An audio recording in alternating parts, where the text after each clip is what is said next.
Right. ಎಲ್ರಿಗೂ ಸಂಜೆಯ ವಂದನೆಗಳು. ಮತ್ತೊಂದು ಆನ್ಲೈನ್ ತರಗತಿಗೆ ಎಲ್ರಿಗೂ ಮತ್ತೊಮ್ಮೆ ಸ್ವಾಗತ ಕೋರ್ತೇನೆ. ನಾವು ಈಗಾಗಲೇ ನಿಮಗೆ ಗೊತ್ತಿರೋ ಪ್ರಕಾರ ನಂತರ ವೇದಗಳ ಕಾಲದ ಬಗ್ಗೆ ನಾವು ಮಾತನಾಡ್ತಾ ಇದ್ದೇವೆ. ಹೋದ ತರಗತಿಯಲ್ಲಿ ನಾವು ನಂತರ ವೇದಗಳ ಕಾಲದಲ್ಲಿ ಆರ್ಯರು ಭಾರತದ ಪೂರ್ವ ಪ್ರದೇಶದ ಕಡೆಗೆ ಹರಡಿಕೊಂಡ್ರು, ಇಡೀ ಉತ್ತರ ಭಾರತಾದ್ಯಂತ ಹರಡಿಕೊಂಡ್ರು. ಉತ್ತರ ಪ್ರದೇಶ, ಬಿಹಾರ, ಬಂಗಾಳದವರೆಗೆ ಅವರ ಒಂದು ನಾಗರಿಕತೆ ಹರಡಿಕೊಂಡಿತ್ತು. ಇದನ್ನೇ ನಾವು ಪೂರ್ವದತ್ತ ಚಲನೆ ಅಂತ ಕರಿತೀವಿ ಅಂತ ನಾನು ಹೇಳಿದ್ದೆ. ಅಂದ್ರೆ ಅದನ್ನು ಅವರು ಆರ್ಯಾವರ್ತ ಅಂತ ಕರೆದ್ರು ಅಂತನೂ ಸಹ ನಾನು ಹೇಳಿದ್ದೆ. ಅಂದ್ರೆ ಅರ್ಥ, ನಂತರ ವೇದಗಳ ಕಾಲದಲ್ಲಿ ಆರ್ಯರು ಹೆಚ್ಚು ಕಡಿಮೆ ಇಡೀ ಉತ್ತರ ಭಾರತಾದ್ಯಂತ ತಮ್ಮ ನಾಗರಿಕತೆಯನ್ನು ಸ್ಥಾಪಿಸಿಕೊಂಡಿದ್ರು. ರಾಜಕೀಯವಾಗಿ ಬೃಹತ್ ಸಾಮ್ರಾಜ್ಯಗಳು ಸ್ಥಾಪನೆಯಾದೋ ಅಂತ ಹೇಳಿದೆ. ವೈಭವೋಪೇತವಾದಂತಹ ರಾಜ್ಯಗಳು ಬೆಳೆದೋ ಅಂತ ಹೇಳಿದೆ. ಋಗ್ವೇದದ ಕಾಲದಲ್ಲಿ ಸಣ್ಣ ಪುಟ್ಟ ರಾಜ್ಯಗಳಿದ್ದೋ, ಆದರೆ ನಂತರ ವೇದಗಳ ಕಾಲದಲ್ಲಿ ದೊಡ್ಡ ದೊಡ್ಡ ಸಾಮ್ರಾಜ್ಯಗಳ ಏಳಿಗೆ ಆಯಿತು. ರಾಜ ಸಾಮ್ರಾಟನಾದ, ಸಾಮ್ರಾಟ್, ವಿರಾಟ್, ಏಕ್ರಾಟ್, ಹೀಗೆ ಬೇರೆ ಬೇರೆ ಹೆಸರುಗಳಿಂದ ಆತನನ್ನು ಕರೆಯಲು ಆರಂಭ ಮಾಡಿದರು. ಸೊ ಈ ರೀತಿಯಲ್ಲಿ ನಂತರ ವೇದಗಳ ಕಾಲದ ಜನ ರಾಜಕೀಯವಾಗಿ ಬದಲಾವಣೆಯನ್ನು ಕಂಡ್ರು. ಇವತ್ತಿನ ತರಗತಿಯಲ್ಲಿ ನಾನು ನಿಮಗೆ ಕೃಷಿಯ ವಿಸ್ತರಣೆಯ ಬಗ್ಗೆ ನಾನು ಮಾತನಾಡ್ತೇನೆ. ನಿಮಗೆ ಗೊತ್ತೇ ಇದೆ, ಕೃಷಿ ಆರ್ಯರ ಅಥವಾ ಇಂದಿಗೂ ಸಹ ಭಾರತೀಯರ ಒಂದು ಪ್ರಮುಖವಾದಂತಹ ಒಂದು ಕೃಷಿ ಅಥವಾ ಕಸುಬು. It's A main occupation. ಇಂದಿಗೂ ಸಹ ನಾವೆಲ್ಲ ಹೇಳೋದು, ಇಂದಿಗೂ ಸಹ ಭಾರತದ 75%ಕ್ಕೂ ಹೆಚ್ಚು ಜನ ಕೃಷಿಯನ್ನೇ ಅವಲಂಬಿಸಿದ್ದಾರೆ. ಕೃಷಿಯೇ ಭಾರತದ ಅರ್ಥವ್ಯವಸ್ಥೆಯ ಬೆನ್ನೆಲುಬು ಎನ್ನುವ ಮಾತುಗಳನ್ನೆಲ್ಲ ನಾವು ಇವತ್ತಿಗೂ ಮಾತನಾಡ್ತೇವೆ. 2000, 2500, 3000 ವರ್ಷಗಳ ಹಿಂದೆಯೂ ಸಹ ಇದೇ ವ್ಯವಸ್ಥೆ. ಹರಪ್ಪ ನಾಗರಿಕತೆಯ ಜನರೂ ಸಹ ಕೃಷಿ ಅವಲಂಬಿತರಾಗಿದ್ದರು, ಇತರೆ ಹಲವು ಕಸುಬುಗಳನ್ನು ಸಹ ತಿಳಿದಿದ್ದರು. ಆದರೆ ವೇದಗಳ ಕಾಲದ ಆರಂಭದಲ್ಲಿ ಏನು ಆರ್ಯರು ಭಾರತದಲ್ಲಿ ಬಂದು ತಮ್ಮ ಜೀವನವನ್ನು ಆರಂಭಿಸಿದರು, ಸಪ್ತಸಿಂಧವಾದಲ್ಲಿ ಮೊದಲು ಋಗ್ವೇದದ ಕಾಲದಲ್ಲಿ ಅಂತ ಹೇಳ್ತೇವೆ, ಅವರು ಸಹ ಕೃಷಿಯನ್ನು ಬಲ್ಲವರಾಗಿದ್ರು, ಕೃಷಿಯನ್ನು ಮಾಡ್ತಾ ಇದ್ರು, ಹಲವಾರು ಬೆಳೆಗಳನ್ನು ಬೆಳೀತಾ ಇದ್ರು. ಅದರ ಜೊತೆಗೆ ಪಶುಸಂಗೋಪನೆ ಮತ್ತು ಇತರೆ ಕಸುಬುಗಳನ್ನು ಸಹ ಮಾಡ್ತಾ ಇದ್ರು. ಆದ್ರೆ ಯಾವ ರೀತಿಯಲ್ಲಿ ಆರ್ಯರು ಸಪ್ತಸಿಂಧವಾದಿಂದ ಇಡೀ ಉತ್ತರ ಭಾರತಾದ್ಯಂತ ಆವರಿಸಿಕೊಂಡ್ರು, ವಿಸ್ತರಿಸಿಕೊಂಡ್ರು, ಹರಡಿಕೊಂಡ್ರು, ಈ ಒಂದು ನಂತರ ವೇದಗಳ ಕಾಲದಲ್ಲಿ ಅವರ ಸಂಸ್ಕೃತಿ ಹರಡಿದಂತೆ, ಅವರ ನಾಗರಿಕತೆ ಹರಡಿದಂತೆ ಕೃಷಿಯೂ ಸಹ ವಿಸ್ತರಣೆಯಾಯಿತು, ಕೃಷಿ ಚಟುವಟಿಕೆಯೂ ಸಹ ವಿಸ್ತಾರಗೊಂಡಿತು, ಹೆಚ್ಚಾಯಿತು ಅನ್ನುವುದನ್ನು ನಾವು ಇಲ್ಲಿ ತಿಳಿದುಕೊಳ್ಳುವ ಪ್ರಯತ್ನವನ್ನು ನಾವು ಮಾಡೋಣ. ಸೊ ನಾನು ಈ ತರಗತಿಯಲ್ಲಿ ಕೃಷಿಯ ವಿಸ್ತರಣೆಯ ಬಗ್ಗೆ ನಾನು ಮಾತನಾಡ್ತೇನೆ. ನಂತರ ವೇದಗಳ ಕಾಲದಲ್ಲಿ ಕೃಷಿ ಎಷ್ಟು ಪ್ರಮುಖವಾಗಿತ್ತು ಮತ್ತು ಅದು ಹೇಗೆ ಹರಡಿಕೊಂಡಿತು ಎನ್ನುವ ಒಂದು ವಿಚಾರ. ಎರಡನೆಯದಾಗಿ ನಗರೀಕರಣ ಎನ್ನುವಂತಹ ಒಂದು ಪುಟ್ಟ ಟಾಪಿಕ್ ಬಗ್ಗೆನೂ ಸಹ ನಾನು ಮಾತನಾಡ್ತೇನೆ. ಸೊ ಮೊದಲು ನಂತರ ವೇದಗಳ ಕಾಲದಲ್ಲಿ ಕೃಷಿಯ ವಿಸ್ತರಣೆಯ ಬಗ್ಗೆ ನಾವು ಮಾತನಾಡೋಣ. ನಿಮಗೆ 5 ಮಾರ್ಕ್ಸ್ಗೆ ಅಥವಾ 10 ಮಾರ್ಕ್ಸ್ಗೆ ಒಂದು ಪ್ರಶ್ನೆ ಇದರ ಮೇಲಿರುತ್ತೆ, ಕೃಷಿಯ ವಿಸ್ತರಣೆ ಅಂತಾನೆ. ಕೃಷಿಯ ವಿಸ್ತರಣೆ ಅಂದ್ರೆ ಏನೂ ಅಲ್ಲ, ಕೃಷಿ ಚಟುವಟಿಕೆಗಳ ಒಂದು ವಿಸ್ತರಣೆಯನ್ನೇ ಕೃಷಿಯ ವಿಸ್ತರಣೆ ಅಂತ ನಾವು ಅರ್ಥ ಮಾಡಿಕೊಳ್ಬೇಕಾಗುತ್ತೆ. ನೋಡಿ, ನಾನು ಆಗಾಗಲೇ ಹೇಳದಂತೆ ನಂತರ ವೇದಗಳ ಕಾಲದಲ್ಲಿ ಆರ್ಯರು ಗಂಗಾ ಮತ್ತು ಯಮುನಾ ನದಿಯ ಬಯಲಿನ ಕಡೆಗೆ ಹರಡಿಕೊಂಡ್ರು. ಈ ಗಂಗಾ ಯಮುನಾ ದೋಬ್ ಪ್ರದೇಶ ಅಂತ ನಾವೇನು ಹೇಳ್ತೀವಿ, ಗಂಗಾ ಮತ್ತು ಯಮುನಾ ನದಿಗಳ ಈ ಒಂದು ಮಧ್ಯದ ಭಾಗ ತುಂಬಾ ಫಲವತ್ತಾದಂತಹ ಒಂದು ಭಾಗ, ಫಲವತ್ತಾದ ಮೆಕ್ಕಲು ಮಣ್ಣನ್ನು ಹೊಂದಿದಂತಹ ಒಂದು ಭಾಗ. ಸೊ ಈ ಒಂದು ಭಾಗದ ಕಡೆಗೆ ಅವರು ಹರಡಿಕೊಂಡ್ರು. ಅವರು ಬರೀ ಹರಡಿಕೊಂಡಿದ್ದಷ್ಟೇ ಅಲ್ಲ, ಆ ಭಾಗದಲ್ಲಿದ್ದಂತಹ ದಟ್ಟವಾದ ಕಾಡುಗಳನ್ನೆಲ್ಲ ಕಡಿದು ಕೃಷಿಗೆ ಯೋಗ್ಯವಾದಂತಹ ಭೂಮಿಯನ್ನಾಗಿ ಮಾಡಿಕೊಂಡ್ರು. ದಟ್ಟವಾದ ಕಾಡನ್ನು, ಅದನ್ನು ನಾನು ಹಿಂದಿನ ತರಗತಿಯಲ್ಲಿಯೂ ಮಾತನಾಡಿದ್ದೆ. ಸೊ ಕೃಷಿಗೆ ಯೋಗ್ಯವಾದ ಭೂಮಿಯನ್ನು ಅವರು ಮಾಡಿಕೊಂಡ್ರು. ಅಂದ್ರ ಅರ್ಥ, ಆರ್ಯರು ನಂತರ ವೇದಗಳ ಕಾಲದಲ್ಲಿ ಭಾರತದ ಪೂರ್ವದ ಪ್ರದೇಶಗಳ ಕಡೆಗೆ ಹರಡಿಕೊಂಡಂತೆಲ್ಲ ಕೃಷಿಯ ವಿಸ್ತರಣೆ ಎನ್ನುವುದು ಆಯಿತು. ಕೃಷಿಯೇ ಅವರ ಮೂಲ ಕಸುಬಾದ್ರಿಂದ ಕೃಷಿಯ ವಿಸ್ತರಣೆ ಹೆಚ್ಚಾಯಿತು. ಮತ್ತು ಆ ಒಂದು ಗಂಗಾ ಯಮುನಾ ದೋಪ್ ಪ್ರದೇಶ ಫಲವತ್ತಾದಂತಹ ಒಂದು ಮಣ್ಣನ್ನು ಹೊಂದಿದ್ರಿಂದ, ಕೃಷಿಗೆ ಅವಶ್ಯಕವಾದಂತಹ ಒಂದು ನೀರಿನ ಸೌಲಭ್ಯವನ್ನು ಹೊಂದಿದ್ರಿಂದ ಕೃಷಿ ಹೆಚ್ಚಾಯಿತು ಅಂತ ನಾವು ಹೇಳಬಹುದು. ಶತಪಥ ಬ್ರಾಹ್ಮಣದಲ್ಲಿ ತಿಳಿದು ಬರುವಂತೆ ನಮಗೆ ವ್ಯವಸಾಯದ ವಿವಿಧ ಹಂತಗಳ ಬಗ್ಗೆ ವಿವರಣೆ ಸಿಕ್ಕುತ್ತೆ ಶತಪಥ ಬ್ರಾಹ್ಮಣ ಎನ್ನುವಂತಹ ಒಂದು ವೈದಿಕ ಗ್ರಂಥದಲ್ಲಿ.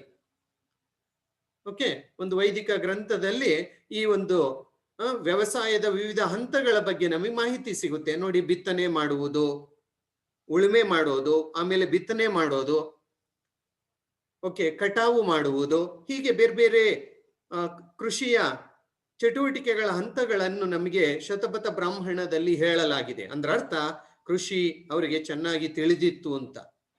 ಆಮೇಲೆ ಆ ಒಂದು ಭೂಮಿಯನ್ನು 3 ಭಾಗವಾಗಿ ವಿಂಗಡಣೆ ಮಾಡಲಾಗಿತ್ತು ಈ ಅಂತರವೇದಗಳ ಕಾಲದ ಆರ್ಯರು. ಒಂದು ವ್ಯವಸಾಯ ಯೋಗ್ಯ ಭೂಮಿ, ಅಂದ್ರೆ ವ್ಯವಸಾಯಕ್ಕೆ ಉತ್ತಮವಾದಂತಹ ಭೂಮಿ, ಅದನ್ನು ಉರ್ವಾರ ಅಂತ ಕರೀತಾ ಇದ್ರು.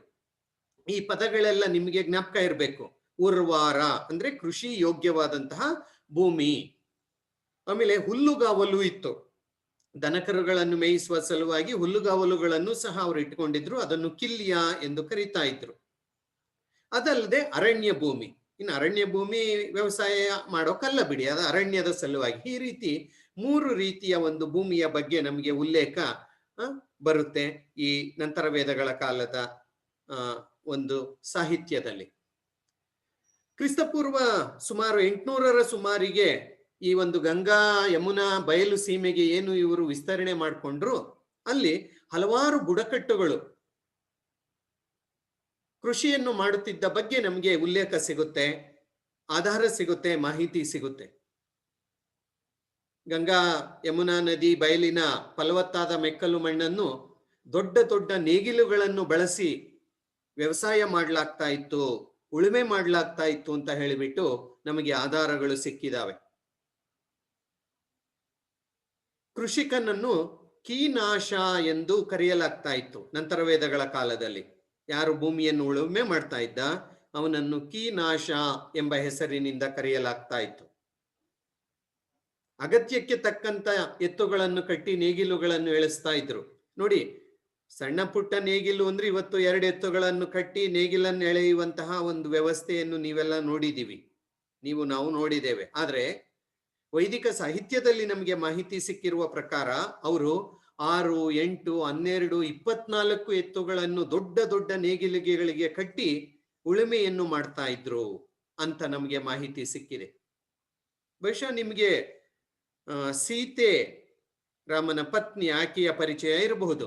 ನೋಡಿ, ಇಲ್ಲಿ ಪ್ರಾಚೀನ ಐತಿಹ್ಯಗಳ ಪ್ರಕಾರ ಸೀತೆಯ ತಂದೆಯಾದಂತಹ ವಿದೇಹದ ರಾಜ ಜನಕರಾಜ ತಾನೇ ನೇಗಿಲನ್ನು ಹೂಡಿ ಉಳುಮೆ ಮಾಡುವ ಕೆಲಸವನ್ನು ಮಾಡ್ತಾ ಇದ್ದ. ಅಂದ್ರೆ ಆಡಳಿತ ಒಂದ್ ಕಡೆ, ಉಳುಮೆ ಮಾಡುವ ಕೆಲಸವನ್ನು ಸಹ ಆತ ಮಾಡ್ತಾ ಇದ್ದ. ಅಂದ್ರೆ ಕೃಷಿಯ ಒಂದು ಪ್ರಾಮುಖ್ಯತೆ ಹೇಗಿತ್ತು ಎನ್ನುವುದನ್ನು ನಾವು ಇದರಿಂದ ತಿಳಿದುಕೊಳ್ಳಬಹುದು. ಕೃಷ್ಣನ ಅಣ್ಣ, ಬಹುಶಃ ನೀವು ಕೇಳಿದ್ದೀರಾ ಅನ್ಸುತ್ತೆ, ಕೃಷ್ಣನ ಅಣ್ಣ ಬಲರಾಮ ಎನ್ನುವವನು, ಅವನನ್ನು ಹಲಧರ ಅಂತಾನೆ ಕರೀತಾ ಇದ್ರು. ಹಲಧರ, ಹಲ ಹಿಂದಿಯಲ್ಲಿ ಹಲ್ ಅಂದ್ರೆ ನೇಗಿಲು, ಸೊ ಧರ ಅಂದ್ರೆ ಧರಿಸಿರುವವನು, ಹಲಧರ ನೇಗಿಲನ್ನು ಹೊತ್ತಿರುವವನು ಅಂತ ಹೇಳಿಬಿಟ್ಟು ಅದೇ ಅವನ ಒಂದು ರೀತಿಯ ಆಯುಧ. ಏನು ಅಂದ್ರೆ ಅರ್ಥ, ಅವರೂ ಸಹ ಕೃಷಿಯನ್ನು ಮಾಡ್ತಾ ಇದ್ರು ಎನ್ನುವುದು. ಎತ್ತುಗಳನ್ನು ಮೊನಚಾದ ಕೋಲುಗಳಿಂದ ತಿವಿದು ಉಳುಮೆ ಮಾಡಬೇಕಾದ್ರೆ ಅವುಗಳನ್ನು ನಡೆಸಲಾಗ್ತಾ ಇತ್ತು ಎನ್ನುವುದರ ಬಗ್ಗೆ ನಮಗೆ ಉಲ್ಲೇಖ ಸಿಗುತ್ತೆ. ನೋಡಿ, ನಾವು ಕೃಷಿಯ ಬಗ್ಗೆ ಬೇರೆ ಬೇರೆ ವಿಚಾರಗಳನ್ನು ಇಲ್ಲಿ ಮಾತನಾಡ್ತಾ ಇದ್ದೇವೆ. ನಂತರ ವೇದಗಳ ಕಾಲದಲ್ಲಿ ಆರ್ಯರು ಕೃಷಿಗೆ ಏನು ಪ್ರೋತ್ಸಾಹ ಕೊಟ್ಟಿದ್ರು ಅಂತ ಹೇಳಿಬಿಟ್ಟು. ಈಗಾಗಲೇ ಹಿಂದಿನ ತರಗತಿಯಲ್ಲಿ ನಾನು ಮಾತಾಡ್ತಾ ಹೇಳಿದ್ದೆ, ಇದು ಅರೀಕರಣ ಉತ್ತರ ಭಾರತಾದ್ಯಂತ ಏನಾಯ್ತು, ಅದಕ್ಕೆ ಈ ಒಂದು ಕಬ್ಬಿಣದ ಉಪಯೋಗವೇ ಕಾರಣ ಅಂತ ಹೇಳಿಬಿಟ್ಟು. ನಿಜ, ಕಬ್ಬಿಣದ ಒಂದು ಉಪಯೋಗ ಕೇವಲ ಕಾಡನ್ನು ಕಡಿಯೋಕಷ್ಟೇ ಅಲ್ಲ, ಕೃಷಿಯ ಒಂದು ಅಭಿವೃದ್ಧಿಗೂ ಸಹ ಈ ಒಂದು ಕಬ್ಬಿಣದ ಲೋಹ ಮತ್ತು ಕಬ್ಬಿಣದ ಒಂದು ಆಯುಧಗಳು ತುಂಬಾ ಪ್ರಮುಖವಾದಂತಹ ಪಾತ್ರವನ್ನು ವಹಿಸಿದವು. ಏಕೆಂದ್ರೆ ಇತ್ತೀಚೆಗೆ ಹತ್ರಂಜೆ ಎನ್ನುವಂತಹ ಒಂದು ಕೆರೆಯಲ್ಲಿ ನಡೆದ ಸಂಶೋಧನೆಗಳಲ್ಲಿ ಈ ಕಬ್ಬಿಣದ ಒಂದು ಅವಶೇಷಗಳು ನಮಗೆ ಸಿಕ್ಕಿದಾವೆ. ಹಾಗಾಗಿ ದೊಡ್ಡ ಪ್ರಮಾಣದಲ್ಲಿ ನಂತರ ವೇದಗಳ ಕಾಲದ ಆರ್ಯರು ಕಬ್ಬಿಣದಿಂದ ಮಾಡಿದ ಆಯುಧಗಳನ್ನು ಅವರು ಬಳಸ್ತಾ ಇದ್ರು ಅಂತ ಹೇಳಿಬಿಟ್ಟು ತಿಳಿದು ಬಂದಿದೆ. ಈ ನಂತರ ವೇದಗಳ ಗ್ರಂಥಗಳಲ್ಲಿ, ನಂತರ ವೈದಿಕ ಸಾಹಿತ್ಯದಲ್ಲಿ ಕಬ್ಬಿಣವನ್ನು ಶ್ಯಾಮ, ಓಕೆ, ಅಥವಾ ಕೃಷ್ಣ ಅಯಸ್ ಎನ್ನುವಂತಹ ಒಂದು ಹೆಸರುಗಳಿಂದ ಕರೆಯಲಾಗಿದೆ. ಕಬ್ಬಿಣವನ್ನು ಶ್ಯಾಮ ಅಥವಾ ಕೃಷ್ಣ ಅಯಸ್ ಅಂತ ಕರೆಯಲಾಗ್ತಾ ಇತ್ತು. ಸೊ ಕಬ್ಬಿಣವನ್ನು ಅವರು ಬಳಸ್ತಾ ಇದ್ರು. ಕ್ರಿಸ್ತಪೂರ್ವ 600ರ ಹೊತ್ತಿಗೆ ಕಬ್ಬಿಣದ ವಿವಿಧ ಆಯುಧಗಳ ಪರಿಚಯ ಭಾರತೀಯರಿಗಾಗಿತ್ತು. ಓಕೆ, ಅದು ನೇಗಿಲ ಕುಳ ಇರಬಹುದು, ಗುದ್ದಲಿ ಇರಬಹುದು, ಕತ್ತಿ ಇರಬಹುದು, ಕೊಡಲಿ, ಬಾಚಿ, ಗರಗಸ, ಉಳಿ ಇತ್ಯಾದಿ ಹಲವಾರು ಕಬ್ಬಿಣದಿಂದ ಮಾಡಿದಂತಹ ಆಯುಧಗಳ ಪರಿಚಯ ಅವರಿಗಿತ್ತು. ಇವುಗಳನ್ನು ಬಳಸಿಕೊಂಡು ಅವರು ಕೃಷಿಯನ್ನು ವಿಸ್ತರಣೆ ಮಾಡಿಕೊಂಡ್ರು ಎನ್ನುವುದನ್ನು ನಾವು ಅರ್ಥ ಮಾಡಿಕೊಳ್ಬೇಕಾಗುತ್ತೆ. ಹಾಗಾಗಿ ಬರೀ ಕಾಡನ್ನು ಕಡಿಯೋಕಷ್ಟೇ ಅಲ್ಲ, ಕೃಷಿ ಚಟುವಟಿಕೆಗಳ ಒಂದು ಉತ್ತಮತೆಗೆ, ಹೆಚ್ಚು ಕೃಷಿಯನ್ನು ಮಾಡೋಕೆ, ಭೂಮಿಯನ್ನು ಉಳುಮೆ ಮಾಡೋಕೆ ಇರ್ಬೋದು, ಬೇರೆ ಬೇರೆ ಚಟುವಟಿಕೆಗಳಿಗೆ ಇರ್ಬೋದು, ಕೃಷಿ ಹೆಚ್ಚು ಕಬ್ಬಿಣ ಹೆಚ್ಚು ಅನುಕೂಲವನ್ನು ಮಾಡಿಕೊಡ್ತು. ಅಲ್ಲದೆ ಈ ಒಂದು ನಂತರ ವೇದಗಳ ಕಾಲದ ಸಂಹಿತೆಗಳು, ಲೆಟರ್ ವೇದಿಕ್ ಟೆಕ್ಸ್ಟ್ ಅಂತ ಹೇಳ್ತೀವಲ್ವಾ, ನಂತರದ ವೇದಗಳು ಮತ್ತು ಇತರೆ ಸಾಹಿತ್ಯ, ಅದರಲ್ಲಿ ನೀರಾವರಿ ಕಾಲುವೆಗಳ ಬಗ್ಗೆ ನಮಗೆ ಉಲ್ಲೇಖ ಸಿಗುತ್ತೆ. ಆರ್ಯರು ನೀರಾವರಿ ಏನ್ ಮಾಡ್ತಾ ಇದ್ರು, ವ್ಯವಸಾಯ ನೀರಾವರಿಯನ್ನು ಏನ್ ಬಳಸಿಕೊಂಡಿದ್ರು, ಅದಕ್ಕೆ ಕೃತಕ ನೀರಾವರಿ ವ್ಯವಸ್ಥೆ ಅವರಿಗೆ ಗೊತ್ತಿತ್ತು, ಅದನ್ನು ಅಳವಡಿಕೆ ಮಾಡ್ಕೊಂಡಿದ್ರು. ನೀರಾವರಿ ಕಾಲುವೆಗಳನ್ನು ಕುಲ್ಲಿಯ ಎಂದು ಕರೆಯಲಾಗ್ತಾ ಇತ್ತು. ಕೊಳಗಳಿಂದನೋ ನದಿಗಳಿಂದನೋ ನೀರನ್ನು ಕಾಲುವೆಗಳ ಮೂಲಕ ಹರಿಸಿ ವ್ಯವಸಾಯ ಮಾಡುವಂತಹ ಒಂದು ಪದ್ಧತಿ ಅವರಿಗೆ ತಿಳಿದಿತ್ತು. ಆ ಕಾಲುವೆಗಳನ್ನು ಕುಲ್ಲಿಯ ಅಂತ ಕರೀತಾ ಇದ್ರು. ಈ ಒಂದು ಯಜುರ್ವೇದದ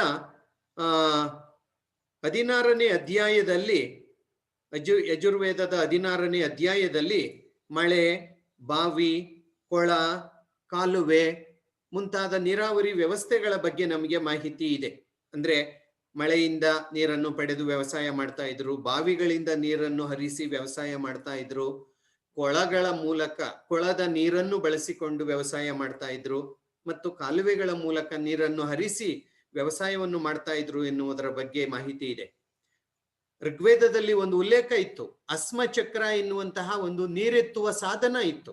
ಅಸ್ಮಚಕ್ರ ಬಹುಶಃ ನಿಮಗೆ ಗೊತ್ತಿದೆಯೋ ಇಲ್ವೋ ನನಗೆ ಗೊತ್ತಿಲ್ಲ. ಇವತ್ತೆಲ್ಲ ಬಾವಿಯಿಂದ ನಾವು ಮೋಟಾರ್ ಹಾಕಿ ನೀರನ್ನು ಮೇಲೆತ್ತುವಂತಹ ಕೆಲಸವನ್ನು ನಾವು ಮಾಡ್ತೇವೆ. ಆದ್ರೆ ಮೊದಲು ಈ ಒಂದು ಕಪಿಲೆ, ಏತ, ಈ ತರದ ನೀರೆತ್ತುವ ಸಾಧನಗಳಿದ್ದೋ. ಎಷ್ಟು ಜನ ಗೊತ್ತೋ ನನಗೆ ಗೊತ್ತಿಲ್ಲ, ನಾನು ಆಮೇಲೆ ಕೇಳ್ತೀನಿ, ಜ್ಞಾಪಕ ಮಾಡಿ. ಸೊ ಋಗ್ವೇದದ ಕಾಲದಲ್ಲಿ ಅಸ್ಮಚಕ್ರ ಎನ್ನುವಂತಹ ಒಂದು ನೀರೆತ್ತುವ ಸಾಧನ ಇತ್ತು. ನಂತರ ವೇದಗಳ ಕಾಲದಲ್ಲಿಯೂ ಇದನ್ನು ಬಳಸಿಕೊಳ್ಳಲಾಗಿತ್ತು ಎನ್ನುವುದನ್ನು ನಾವು ತಿಳಿದುಕೊಳ್ಬೇಕು. ಓಕೆ, ಸೊ ಇದು ನೀರೆತ್ತುವ ಸಾಧನದ ಬಗ್ಗೆ. ಅಲ್ಲದೆ ದ್ರೋಣ, ಅರುಪುಟ್ಟಿ ಮತ್ತು ಪತಿ ಯಂತ್ರ ಎನ್ನುವ ಮೊದಲಾದ ಸಲಕರಣೆಗಳು ಇದ್ದವು. ಕೃಷಿಗಾಗಿ ಇದ್ದಂತಹ ಹಲವಾರು ಸಲಕರಣೆಗಳು ಇವಾಗಿದ್ದವು. ಓಕೆ, ಈಗಾಗಲೇ ನಾವು ಮಾತಾಡಿದ್ದೀವಿ, ಹೊಳೆಯ ನೀರನ್ನು ಕಾಲುವೆಗಳ ಮೂಲಕ ಬಳಸಿಕೊಳ್ಳುವ ತಂತ್ರ ಅವರಿಗೆ ಗೊತ್ತಿತ್ತು ಅಂತ. ಆಮೇಲೆ ಕೃಷಿಗೆ ಗೊಬ್ಬರದ ಅವಶ್ಯಕತೆ ತುಂಬಾ ಪ್ರಮುಖವಾಗಿದೆ, ಹೌದಲ್ವಾ? ಸೊ ಇವರು ದನಗಳ ಗೊಬ್ಬರವನ್ನು ಬಳಸಿ ಕೃಷಿಯನ್ನು ಮಾಡ್ತಾ ಇದ್ರು. ಕೊಟ್ಟಿಗೆ ಗೊಬ್ಬರವನ್ನು ಸಕ್ರಿತ್ ಅಥವಾ ಕರೀಶ ಅಂತ ಕರೀತಾ ಇದ್ರು. ಓಕೆ, ಗೊಬ್ಬರ ಹಾಕಿರೆ ಒಳ್ಳೆ ಬೆಳೆ ಬರುತ್ತೆ ಎನ್ನುವುದು ಇವರಿಗೆ ಚೆನ್ನಾಗಿ ತಿಳಿದಿತ್ತು. ಸೊ ಆ ಗೊಬ್ಬರವನ್ನು ಸಕ್ರಿತ್ ಅಥವಾ ಕರೀಶ ಎಂಬ ಹೆಸರಿನಿಂದ ಕರೆಯಲಾಗ್ತಾ ಇತ್ತು. ಈ ದನದ ಗೊಬ್ಬರವನ್ನು ಬಳಸಿ ಅವರು ಗೋಧಿ, ಬಾರ್ಲಿ, ಭತ್ತ, ಹತ್ತಿ, ಸಾಸಿವೆ, ನವಣೆ, ಮಸೂರ ಮುಂತಾದ ಬೆಳೆಗಳನ್ನು ಅವರು ಬೆಳೀತಾ ಇದ್ರು. ಸೊ ಗೊಬ್ಬರದ ಒಂದು ಬಳಕೆ ಇರಬಹುದು, ಮತ್ತು ಯಾವ ಬೆಳೆಯನ್ನು ಅವರು ಬೆಳೀತಾ ಇದ್ರು ಎನ್ನುವುದರ ಬಗ್ಗೆ ನಮಗೆ ಮಾಹಿತಿ ಸಿಗುತ್ತೆ. ಆಮೇಲೆ ಮಣ್ಣಿನ ಮೂಲ ಮತ್ತು ಕೃಷಿ ಬೀಜ ಪರಿಷ್ಕರಣೆ ಅವರಿಗೆ ಗೊತ್ತಿತ್ತು. ಅಂದ್ರೆ ಯಾವ ಮಣ್ಣಿನಲ್ಲಿ ವ್ಯವಸಾಯ ಹೇಗ್ ಮಾಡಬೇಕು ಮತ್ತು ಕೃಷಿಯ ಬೀಜವನ್ನು ಇನ್ನೊಂದ್ಸಲ ಮತ್ತೆ ನಾವು ಬೆಳೆಗೆ ಬೀಜಗಳನ್ನು ಹೇಗೆ ಶೇಖರಣೆ ಮಾಡಿ ಇಟ್ಕೊಳ್ಬೇಕು, ಈ ಎಲ್ಲ ಮಾಹಿತಿ ಅವರಿಗೆ ಗೊತ್ತಿತ್ತು. ಆಮೇಲೆ ನಿಮಗೆ ಗೊತ್ತೇ ಇದೆ, ಆ ಉತ್ತರ ಭಾರತದ ಗಂಗಾ ಮತ್ತು ಯಮುನಾ ನದಿಯ ಬಯಲು ಸೀಮೆ ತುಂಬಾ ಫಲವತ್ತಾದಂತಹ ಭೂಮಿ, ನೀರು ದೊರೆಯುವಂತಹ ಒಂದು ನೀರಾವರಿ ಭಾಗ. ಅಲ್ಲಿ ಅವರು ವರ್ಷಕ್ಕೆ 2 ಬೆಳೆಯನ್ನು ಬೆಳೀತಾ ಇದ್ರು ನಂತರ ವೇದಗಳ ಕಾಲದ ಆರ್ಯರು. ನೋಡಿ, ಇಲ್ಲಿ ಒಂದು ಮಾಹಿತಿಯನ್ನು ನಾನು ನಿಮ್ಮ ಅನುಕೂಲಕ್ಕಾಗಿ ನಾನು ಹಾಕಿದ್ದೇನೆ. ಬಾರ್ಲಿ ಕೇಳಿದ್ದೀರಾ? ಬಿಳಿ ಕಲರ್ ಇರುತ್ತೆ, ಉದ್ದು ತರ ಇರುತ್ತೆ ಬಾರ್ಲಿ. ಓಕೆ, ಸೊ ಆ ಒಂದು ಬಾರ್ಲಿ ಉದ್ದಿನ ಬೇಳೆ, ಉದ್ದಿನ ಕಾಳು ರೀತಿಯಲ್ಲಿ ಇರುತ್ತೆ ಬಾರ್ಲಿ. ಎಲ್ಲಾದ್ರೂ ಅಂಗಡಿಗೆ ಹೋದ್ರೆ ಕೇಳಿ ಬಾರ್ಲಿ ಇದೆಯಾ ಅಂತ ಹೇಳಿಬಿಟ್ಟು. ರೈಟ್. ಸೊ ಆ ಬಾರ್ಲಿಯನ್ನು ಚಳಿಗಾಲದಲ್ಲಿ ಬಿತ್ತಿ ಬೇಸಿಗೆಯಲ್ಲಿ ಕಟಾವು ಮಾಡ್ತಾ ಇದ್ರು. ಈಗ ಚಳಿಗಾಲ, ಈ ಕಾಲದಲ್ಲಿ ಬಿತ್ತನೆ ಮಾಡೋರು ಮಾರ್ಚ್ ಏಪ್ರಿಲ್ ಹೊತ್ತಿಗೆ ಕಟಾವನ್ನು ಮಾಡ್ತಾ ಇದ್ರು. ಭತ್ತವನ್ನು ಮಳೆಗಾಲದಲ್ಲಿ ಬಿತ್ತಿ ಶರತ್ಕಾಲದಲ್ಲಿ ಕಟಾವು ಮಾಡ್ಲಾಗ್ತಾ ಇತ್ತು ಭತ್ತ. ಓಕೆ, ಸೊ ವೈದಿಕ ಗ್ರಂಥಗಳಲ್ಲಿ ಭತ್ತವನ್ನು ವ್ರೀಹಿ ಅಂತ ಕರೆಯಲಾಗಿದೆ. ವ್ರೀಹಿ ಭತ್ತದ ಹೆಸರು ಅಥವಾ ಅಕ್ಕಿಯನ್ನು ವ್ರೀಹಿ ಅಂತ ಕರೆಯಲಾಗ್ತಾ ಇತ್ತು. ಸೊ ನೀರಾವರಿ ವ್ಯವಸ್ಥೆ ಚೆನ್ನಾಗಿದ್ದರಿಂದ ಭತ್ತವನ್ನು ನಾಟಿ ಮಾಡಿ ಬೆಳೆಯುವಂತಹ ಒಂದು ವ್ಯವಸ್ಥೆ ಮಗಧ ಪ್ರದೇಶದ ಸುತ್ತ ಜನರಿಗೆ ತುಂಬಾ ಜನಪ್ರಿಯವಾಗಿತ್ತು ಅಂತ ನಮಗೆ ತಿಳಿದು ಬರುತ್ತೆ. ಓಕೆ, ಅದಲ್ಲದೆ ಅವರೇ ಜಾತಿಯ ಬೀಜಗಳು ಮತ್ತು ಎಳ್ಳನ್ನು ಬೇಸಿಗೆಯಲ್ಲಿ ಬಿತ್ತಿ ಚಳಿಗಾಲದಲ್ಲಿ ಕಟಾವು ಮಾಡ್ತಾ ಇದ್ರು.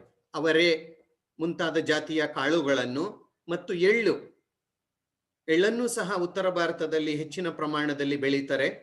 ತೀಲ್ ಅಂತ ಹೇಳ್ತಾರೆ ಅವರು.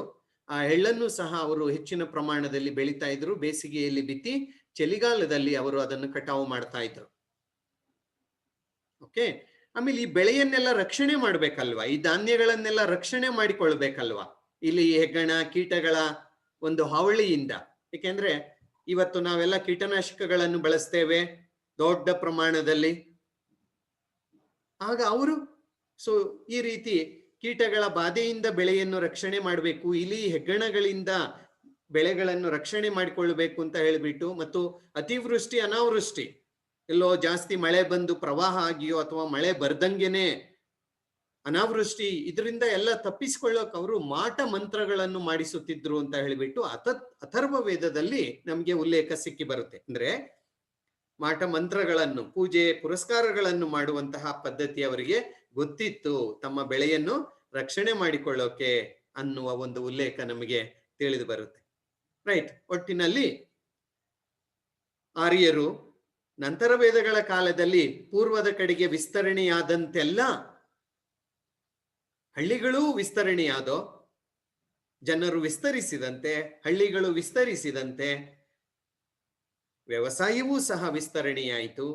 ವ್ಯವಸಾಯದ ಜೊತೆಗೆ ಪಶು ಸಂಗೋಪನೆಯು ಒಂದು ಸಾಮಾನ್ಯವಾದಂತಹ ಒಂದು ಉದ್ದಿಮೆಯಾಗಿತ್ತು ಆರ್ಯರಿಗೆ. ಸೊ ನಾನು ಇಷ್ಟೊತ್ತು ಮಾತನಾಡಿದ್ದು ಕೃಷಿಗೆ ಸಂಬಂಧಿಸಿದಂತಹ ಒಂದು ವಿಚಾರ. ನಂತರ ವೇದಗಳ ಕಾಲದಲ್ಲಿ ಆರ್ಯರು ಉತ್ತರ ಭಾರತಾದ್ಯಂತ ಹರಡಿಕೊಂಡಂತೆ ಕೃಷಿಯೂ ಸಹ ಉತ್ತರ ಭಾರತಾದ್ಯಂತ ಹರಡಿಕೊಂಡಿತು. ಅದು ಅವರ ಒಂದು ಪ್ರಮುಖವಾದಂತಹ ಕಸುಬಾಗಿತ್ತು ಎನ್ನುವುದನ್ನು ನೀವು ಗಮನದಲ್ಲಿ ಇಟ್ಕೊಳ್ಬೇಕಾಗುತ್ತೆ. ಸೊ ಇದು ಕೃಷಿಯ ವಿಸ್ತರಣೆಯ ಬಗ್ಗೆ. Okay, right. ಇನ್ನೊಂದು ಸಣ್ಣ ಟಾಪಿಕ್ ಕೇಳಿ ಇಲ್ಲಿ. ಇನ್ನೊಂದು ಸಣ್ಣ ಟಾಪಿಕ್ ನಗರೀಕರಣ ಅಂತ ಹೇಳಿಬಿಟ್ಟು, ದ್ವಿತೀಯ ನಗರೀಕರಣ ಎನ್ನುವ ಒಂದು ಟಾಪಿಕ್. ಏನು ನಗರೀಕರಣ ಅಂದ್ರೇನು? ಓಕೆ, ಇಲ್ಲಿ ನಾವು ದ್ವಿತೀಯ ನಗರೀಕರಣದ ಬಗ್ಗೆ ನಾವು ಮಾತನಾಡ್ತಾ ಇದ್ದೇವೆ. ಫಸ್ಟ್ ಆಫ್ ಆಲ್, ನಗರೀಕರಣ ಅಂದ್ರೆ ಏನು ನೋಡಿ. ಈ ಒಂದು ಚಿತ್ರ ನೋಡಿ, ಇದರಲ್ಲಿ ಈ ಒಂದು ಶಿಲ್ಪಕಲೆಯಲ್ಲಿ ನಗರದ ಒಂದು ಚಿತ್ರಣವನ್ನು ಶಿಲ್ಪಿ ತುಂಬಾ ಅದ್ಭುತವಾಗಿ ಚಿತ್ರಿಸಿದ್ದಾನೆ. ನಗರ ಜೀವನವನ್ನು ಈ ಶಿಲ್ಪದಲ್ಲಿ ನಾವು ಕಾಣಬಹುದು. ಓಕೆ, ಹಾಗಾದ್ರೆ ನಗರೀಕರಣ ಅಂದ್ರೆ ಏನು? Just we will talk about. ನಗರೀಕರಣ ಅಂದ್ರೆ ಬೇರೆ ಇನ್ನೇನು ಅಲ್ಲ, ನಗರ ಅಥವಾ ಪಟ್ಟಣಗಳಲ್ಲಿ ವಾಸಿಸುವ ಜನರ ಸಂಖ್ಯೆ ಹೆಚ್ಚಾಗಿತ್ತು, ಅಥವಾ ನಗರಗಳ ಮತ್ತು ಪಟ್ಟಣಗಳ ಸಂಖ್ಯೆ ಹೆಚ್ಚಾಗಿತ್ತು. ಪ್ಲೀಸ್ ನೀವು ಜ್ಞಾಪಕ ಇಟ್ಕೊಳ್ಳಿ, ಹರಪ್ಪ ನಾಗರಿಕತೆ ಒಂದು ನಗರ ನಾಗರಿಕತೆಯಾಗಿತ್ತು. ಅವರು ನಗರಗಳಲ್ಲಿ ವಾಸ ಮಾಡ್ತಾ ಇದ್ರು, ಅದ್ಭುತವಾದಂತಹ ಕಟ್ಟಡಗಳನ್ನು ನಿರ್ಮಾಣ ಮಾಡಿಕೊಂಡಿದ್ರು, ರಸ್ತೆಗಳಿದ್ದೋ, ಒಳಚರಂಡಿ ವ್ಯವಸ್ಥೆ ಇದ್ದೋ, ನೀರಿನ ಕಾಲುವೆಗಳ ವ್ಯವಸ್ಥೆ ಇತ್ತು. ಅದು ನಗರದ ಒಂದು ಲಕ್ಷಣ. ಆದರೆ ಹರಪ್ಪ ನಾಗರಿಕತೆಯ ನಂತರ ನಾವು ಋಗ್ವೇದದ ಕಾಲಕ್ಕೆ ಬಂದ್ರೆ, ಋಗ್ವೇದದ ಕಾಲದಲ್ಲಿ ಆರ್ಯರ ನಾಗರಿಕತೆ ಗ್ರಾಮೀಣ ನಾಗರಿಕತೆಯಾಗಿತ್ತು. ಅವರು ಗ್ರಾಮಗಳಲ್ಲಿ ಇದ್ದವರು, ಹಳ್ಳಿಯ ಜೀವನ ಅವರದು. ಕೃಷಿ, ಪಶುಸಂಗೋಪನೆ ಇದೇ ಅವರ ಪ್ರಮುಖವಾದಂತಹ ಒಂದು ಕಸುಬಾಗಿತ್ತು. ನಗರಗಳಿರಲಿಲ್ಲ, ಋಗ್ವೇದದ ಕಾಲದಲ್ಲಿ ನಗರಗಳಿರಲಿಲ್ಲ. ಆದರೆ ನಂತರ ವೇದಗಳ ಕಾಲದಲ್ಲಿ ಆರ್ಯರು ಉತ್ತರ ಭಾರತಾದ್ಯಂತ ಹರಡಿಕೊಂಡಂತೆ ನಗರಗಳ ಸಂಖ್ಯೆ, ಪಟ್ಟಣಗಳ ಸಂಖ್ಯೆ, ಪ್ರಮಾಣ ಹೆಚ್ಚಾಯಿತು. ಇದನ್ನೇ ನಾವು ನಗರೀಕರಣ ಅಂತ ಕರಿತೇವೆ. ಇಲ್ಲಿ ನೋಡಿ, ನಾನು ನಿಮ್ಗೆ ಅರ್ಥವಾಗ್ಲಿ ಅಂತ ನಗರಗಳು ಅಂದ್ರೆ ಏನು ಅಂತ ಹೇಳಿಬಿಟ್ಟು ಇಲ್ಲಿ ಹಾಕಿದ್ದೇನೆ. ಒಂದು ನಗರ ಅಥವಾ ಪಟ್ಟಣದ ಲಕ್ಷಣ ಅಂದ್ರೆ ಏನು? ದೊಡ್ಡ ದೊಡ್ಡ ಕಟ್ಟಡಗಳಿರ್ತವೆ, ಹೆಚ್ಚು ಜನರು ಇರ್ತಾರೆ, ಮಾರುಕಟ್ಟೆ ಸೌಲಭ್ಯ ಇರುತ್ತೆ, ಆಡಳಿತ ಕೇಂದ್ರಗಳಿರುತ್ತೆ, ಓಕೆ, ಕಸುಬುದಾರರು ಇರ್ತಾರೆ, ಬೇರೆ ಬೇರೆ ಕಸುಬನ್ನು ಮಾಡುವಂತಹ ಜನರು ಇರ್ತಾರೆ, ಕೃಷಿಯೇತರ ಚಟುವಟಿಕೆಗಳು, ಹಳ್ಳಿಗಳಲ್ಲಿ ಕೃಷಿ ಇರುತ್ತೆ, ಆದ್ರೆ ಪಟ್ಟಣಗಳಲ್ಲಿ ಕೃಷಿ ಬಿಟ್ಟು ಇತರೆ ಚಟುವಟಿಕೆಗಳು ಹೆಚ್ಚಿರುತ್ತೆ. ಲಲಿತ ಕಲೆಗಳ ಕೇಂದ್ರ, ಕಲೆ, ಸಾಹಿತ್ಯ, ವಿಜ್ಞಾನ, ಚಿತ್ರಕಲೆ, ಸಂಗೀತ, ನೃತ್ಯ ಇವುಗಳಿಗೆ ಹೆಚ್ಚು ಅವಕಾಶ ಅನ್ನೋದಿರುತ್ತೆ. ಮತ್ತು ಉತ್ಪಾದನಾ ಕೇಂದ್ರ, ಬೇರೆ ಬೇರೆ ವಸ್ತುಗಳ ಒಂದು ಉತ್ಪಾದನೆ ಮಾಡುವಂತಹ ಒಂದು ಕೇಂದ್ರವಾಗಿರುತ್ತೆ. ಯಾವುದು? ಒಂದು ನಗರ ಅಥವಾ ಒಂದು ಪಟ್ಟಣ. ಸೊ ಹೀಗೆ ಅದನ್ನು ನಗರ ಅಂತ ಕರಿತೇವೆ. ರೈಟ್. ನೋಡಿ, ಈ ಒಂದು ಪ್ರಾಚೀನ ಭಾರತದಲ್ಲಿ ಮೊದಲನೇ ನಗರೀಕರಣವನ್ನು ನಾವು ಹರಪ್ಪ ಸಂಸ್ಕೃತಿಯಲ್ಲಿ ಕಾಣ್ತೇವೆ. ಮೊದಲನೇ ನಗರೀಕರಣವನ್ನು ಪ್ರಾಚೀನ ಭಾರತದ ಚರಿತ್ರೆಯಲ್ಲಿ ನಗರದ ಒಂದು ನಾಗರಿಕತೆಯನ್ನು, ನಗರಗಳ ಒಂದು ಉಪಸ್ಥಿತಿಯನ್ನು ನಾವು ಹರಪ್ಪ ನಾಗರಿಕತೆಯಲ್ಲಿ ಕಾಣ್ತೇವೆ. ಆದರೆ ನಂತರ ಋಗ್ವೇದದ ಕಾಲದಲ್ಲಿ ನಗರಗಳ ಒಂದು ಅವಶೇಷಗಳು ಇಲ್ಲ, ಅಥವಾ ಅದರ ಒಂದು ಉಲ್ಲೇಖಗಳು ನಮಗೆ ಜಾಸ್ತಿ ಇಲ್ಲ. ಆದರೆ ನಂತರ ವೇದಗಳ ಕಾಲದಲ್ಲಿ ಈ ಗಂಗಾ ನದಿ, ಯಮುನಾ ನದಿಯ ಬಯಲು ಸೀಮೆಯಲ್ಲಿ ನಗರಗಳ ಒಂದು ಬೆಳವಣಿಗೆ ಎನ್ನುವುದು ಆಯಿತು. ಇದನ್ನು ನಾವು ಭಾರತದ ಚರಿತ್ರೆಯಲ್ಲಿ ದ್ವಿತೀಯ ನಗರೀಕರಣ, ಮೊದಲನೇ ನಗರೀಕರಣ ಹರಪ್ಪ ನಾಗರಿಕತೆಯಲ್ಲಿ, ದ್ವಿತೀಯ ನಗರೀಕರಣ ನಂತರ ವೇದಗಳ ಕಾಲದಲ್ಲಿ. ನಂತರ ವೇದಗಳ ಕಾಲದಲ್ಲಿ ಏನು ನಗರಗಳು ಮತ್ತು ಪಟ್ಟಣಗಳ ಸಂಖ್ಯೆ ಏನು ಹೆಚ್ಚಾಯಿತು, ಅದನ್ನು ನಾವು ದ್ವಿತೀಯ ನಗರೀಕರಣ ಅಂತ ಕರಿತೀವಿ. ಹೆಚ್ಚು ಕಡಿಮೆ ಈ ಒಂದು ಕ್ರಿಸ್ತಪೂರ್ವ 800ರಿಂದ ಕ್ರಿಸ್ತಪೂರ್ವ 200ರವರೆಗಿನ ಈ ಒಂದು ಕಾಲಘಟ್ಟದಲ್ಲಿ ಹಲವಾರು ನಗರಗಳು ಉತ್ತರ ಭಾರತದಲ್ಲಿ ಬೆಳೆದೋ ಇದನ್ನು ನಾವು ದ್ವಿತೀಯ ನಗರೀಕರಣ ಅಂತ ಹೇಳ್ತೇವೆ. ಹಾಗಾದ್ರೆ ಈ ನಗರೀಕರಣಕ್ಕೆ ಕಾರಣಗಳೇನು? ನಂತರ ವೇದಗಳ ಕಾಲದಲ್ಲಿ ನಗರೀಕರಣ ಅನ್ನೋದಾಯ್ತು ಅಂತ ನಾನು ಹೇಳ್ತಾ ಇದ್ದೇನೆ, ನಗರಗಳ ಬೆಳವಣಿಗೆ ಆಯ್ತು ಅಂತ ಹೇಳ್ತಾ ಇದ್ದೇನೆ. ಈ ನಗರೀಕರಣಕ್ಕೆ ಕಾರಣಗಳೇನು? ನಗರಗಳು ಬೆಳೆಯೋಕೆ ಋಗ್ವೇದದ ಕಾಲದಲ್ಲಿ ಇಲ್ಲದಂತಹ ನಗರಗಳು, ನಗರ ಸಂಸ್ಕೃತಿ, ನಂತರ ವೇದಗಳ ಕಾಲದಲ್ಲಿ ನಗರಗಳು ಏನಕ್ಕೆ ಬೆಳೆದೋ, ಯಾವ ಕಾರಣಕ್ಕಾಗಿ ಬೆಳೆದೋ, ಏನು ಅದಕ್ಕೆ ಅನುವು ಮಾಡಿಕೊಡ್ತು, ನಗರಗಳ ಬೆಳವಣಿಗೆಗೆ ಏನು ಅವಕಾಶ ಮಾಡಿಕೊಡ್ತು ಅಂತ ನಾವು ಕಾರಣಗಳನ್ನು ನೋಡ್ತಾ ಹೋದ್ರೆ, ಒಂದು ಸಾಮ್ರಾಜ್ಯಗಳ ಬೆಳವಣಿಗೆ. ನಾನು ಹೇಳಿದ್ದೀನಿ, ನಂತರ ವೇದಗಳ ಕಾಲದಲ್ಲಿ ಬೃಹತ್ ಸಾಮ್ರಾಜ್ಯಗಳು ಏಳಿಗೆಯಾದೋ, ಕೋಸಲ, ಮಿಥಿಲ, ಹೀಗೆ ವಿದೇಹ, ಹೀಗೆ ಹಲವಾರು ದೊಡ್ಡ ದೊಡ್ಡ ಸಾಮ್ರಾಜ್ಯಗಳು ಈ ಒಂದು ನಂತರ ವೇದಗಳ ಕಾಲದಲ್ಲಿ ಬೆಳವಣಿಗೆಯಾದೋ. ಹೌದಲ್ವಾ? ಮಿಥಿಲ, ಕೌಸಾಂಬಿ, ಅಯೋಧ್ಯ ಇವು ನಗರಗಳು, ಮತ್ತು ವಿದೇಹ, ಕುರು, ಪಾಂಚಾಲ, ಕೋಸಲ ಹೀಗೆ ಸಾಮ್ರಾಜ್ಯಗಳು ಬೆಳೆದೋ. ಓಕೆ, ಸೊ ಈ ಒಂದು ಸಾಮ್ರಾಜ್ಯಗಳು ಬೆಳೆದಂತೆ ಸಾಮ್ರಾಜ್ಯಗಳಿಗೆ ಹೋಲುವಂತಹ ನಗರಗಳು ಸಹ ಬೆಳೆದೋ. ಎರಡನೇದು ಕಬ್ಬಿಣದ ತಂತ್ರಜ್ಞಾನದ ಏಳಿಗೆ. ಕಬ್ಬಿಣದ ಬಳಕೆ ಅವರಿಗೆ ಹೆಚ್ಚಾಗಿ ಚೆನ್ನಾಗಿ ಗೊತ್ತಿತ್ತು. ಹಾಗಾಗಿ ಆ ಒಂದು ಕಬ್ಬಿಣವನ್ನು ಬಳಸಿಕೊಂಡು ಕಾಡನ್ನು ಕಡಿದು ನಾಡನ್ನು ಕಟ್ಟೋದು, ಕಟ್ಟಡಗಳನ್ನು ಕಟ್ಟೋದು, ಅದು ಅವರಿಗೆ ಅನುಕೂಲವಾಯಿತು. ಇದು ತುಂಬಾ ಪ್ರಮುಖವಾದಂತಹ ಕಾರಣ ನಗರೀಕರಣದ ಬೆಳವಣಿಗೆಗೆ. ಮತ್ತು ವೈಭವೋಪೇತ ರಾಜಧಾನಿಗಳ ಬೆಳವಣಿಗೆ ಇನ್ನೊಂದು ಕಾರಣ. ಏಕೆಂದ್ರೆ ಬೃಹತ್ ಸಾಮ್ರಾಜ್ಯಗಳನ್ನೇನೋ ಕಟ್ಟಿರು, ಆದ್ರೆ ಆ ಸಾಮ್ರಾಜ್ಯಗಳಿಗೆ ಒಪ್ಪುವಂತಹ ರಾಜಧಾನಿಗಳು ಬೇಕಲ್ವಾ, ದೊಡ್ಡ ದೊಡ್ಡ ಪಟ್ಟಣಗಳು ಬೇಕಿತ್ತವರಿಗೆ, ಬೃಹದಾಕಾರದ ಕಟ್ಟಡಗಳನ್ನು ಹೊಂದುವ ನಗರಗಳು, ವೈಭವೋಪೇತ ನಗರಗಳು ಅವರಿಗೆ ಬೇಕಿತ್ತು. ಹಾಗಾಗಿ ಅವರು ನಗರಗಳನ್ನು ಆ ರಾಜರುಗಳು, ಸಾಮ್ರಾಟರುಗಳು ನಿರ್ಮಾಣ ಮಾಡಿದರು. ಈ ದೊಡ್ಡ ಮಹಾಜನಪದಗಳು ಏನು ಸ್ಥಾಪನೆಯಾದೋ, ಸುಮಾರು 16 ಮಹಾಜನಪದಗಳ ಬಗ್ಗೆ ನಮಗೆ ಮಾಹಿತಿ ಸಿಗುತ್ತೆ. ಓಕೆ, ಇಲ್ಲಿ ನೋಡಿ 16, ಆ ಎಲ್ಲ 16 ಮಹಾಜನಪದಗಳು ಸಹ ತಮ್ಮದೇ ಆದಂತಹ ರಾಜಧಾನಿಗಳನ್ನು ಹೊಂದಿದ್ದು, ಆ ರಾಜಧಾನಿಗಳೆಲ್ಲವೂ ನಗರಗಳೇ ಆಗಿದ್ದು. ಚಂಪಾ, ರಾಜಗೃಹ, ಶ್ರಾವಸ್ತಿ, ಸಕೇತ, ಕೌಸಾಂಬಿ, ವಾರಣಾಸಿ, ಇವೆಲ್ಲ ತುಂಬಾ ಪ್ರಮುಖವಾದಂತಹ ನಗರಗಳು, ಬೇರೆ ಬೇರೆ ಜನಪದಗಳ ರಾಜಧಾನಿಗಳಾಗಿದ್ದು ಇವೆಲ್ಲ. ರೈಟ್. ಹಾಗಾಗಿ ಆಮೇಲೆ ಇನ್ನೊಂದು ವ್ಯಾಪಾರ ವಾಣಿಜ್ಯದ ಬೆಳವಣಿಗೆ. ಈ ನಂತರ ವೇದಗಳ ಕಾಲದಲ್ಲಿ ನಗರಗಳ ಬೆಳವಣಿಗೆಗೆ ಇನ್ನೊಂದು ಕಾರಣ ಏನಂದ್ರೆ ವ್ಯಾಪಾರ ವಾಣಿಜ್ಯ ಎನ್ನುವುದು ಹೆಚ್ಚಾಯಿತು. ಏಕೆಂದ್ರೆ ಕೃಷಿಯ ಉತ್ಪನ್ನ ಹೆಚ್ಚಾಯಿತು, ಕೃಷಿ ಹೆಚ್ಚಾಗಿತ್ತು, ಮೆಕ್ಕಲು ಮಣ್ಣಿತ್ತು, ಕೃಷಿ ಯೋಗ್ಯವಾದಂತಹ ಪರಿಸರ ಇತ್ತು, ದೊಡ್ಡ ಪ್ರಮಾಣದಲ್ಲಿ ಆಹಾರ ಧಾನ್ಯಗಳನ್ನು ಬೆಳೆಯೋಕೆ ಶುರು ಮಾಡಿದ್ರು. ಸೊ ಇದು ವ್ಯಾಪಾರ ವಾಣಿಜ್ಯದ ಬೆಳವಣಿಗೆಗೂ ಒಂದ್ ಕಡೆಯಿಂದ ಇನ್ನೊಂದು ಕಡೆಗೆ ಕೃಷಿ ವಸ್ತುಗಳನ್ನು, ಬೇರೆ ವಸ್ತುಗಳನ್ನು ಮಾರುವ ಒಂದು ಪರಿಸರ ಉಂಟಾಯಿತು. ಸೊ ವ್ಯಾಪಾರ ವಾಣಿಜ್ಯದ ಬೆಳವಣಿಗೆ ಅದು ನಗರಗಳ ಏಳಿಗೆಗೆ ಕಾರಣವಾಯಿತು. ವ್ಯಾಪಾರಿ ಶ್ರೇಣಿಗಳು ಹುಟ್ಟಿಕೊಂಡು ಬೇರೆ ಬೇರೆ ವ್ಯಾಪಾರವನ್ನು ಮಾಡುವಂತಹ ಕುಶಲಕರ್ಮಿಗಳ ಶ್ರೇಣಿಗಳು, ಅಂದ್ರೆ ಗುಂಪುಗಳು, ಅಸೋಸಿಯೇಷನ್ಗಳು ಬೆಳೆದು, ಹಾಗಾಗಿ ಅಲ್ಲಿ ನಗರ ಹುಟ್ಟುಕೊಳ್ತು. ಮಾರುಕಟ್ಟೆಗಳು ಬೆಳೆದು ಅಲ್ಲಿ ಜನರು ಬಂದು ನೆಲೆಸೋಕ್ ಶುರು ಮಾಡಿರು, ಅದು ನಗರವಾಯಿತು. ವ್ಯಾಪಾರಿ ಮಾರ್ಗಗಳು ಬೆಳೆದು, ಹೆದ್ದಾರಿಗಳು ಆದೋ, ಅಲ್ಲಿ ನಗರಗಳು ಬೆಳೆದು. ರಾಜರ ವೈಭವಕ್ಕಾಗಿ ನಗರಗಳನ್ನು ಕಟ್ಟಲಾಯಿತು. ಧಾರ್ಮಿಕ ಕೇಂದ್ರಗಳು ಬೆಳೆದು, ಕಾಶಿ, ಇವೆಲ್ಲ ಧಾರ್ಮಿಕ ಕೇಂದ್ರಗಳಾಗಿ ಬೆಳೆದು ಹೆಚ್ಚು ಹೆಚ್ಚು ಜನರಲ್ಲಿ ಬರೋಕ್ ಶುರು ಮಾಡಿದ್ರು, ಅಲ್ಲಿ ನೆಲೆಸೋಕ್ ಅವರು ಆರಂಭ ಮಾಡಿರು. ಮತ್ತು ಹೆಚ್ಚುವರಿ ಆಹಾರ ಧಾನ್ಯಗಳ ಲಭ್ಯತೆ, ಕೃಷಿ ವಿಸ್ತರಣೆಯಾಯಿತು, ದೊಡ್ಡ ಪ್ರಮಾಣದಲ್ಲಿ ಆಹಾರ ಧಾನ್ಯಗಳನ್ನು ಬೆಳೆಯೋಕೆ ಅವರು ಶುರು ಮಾಡಿದ್ರು.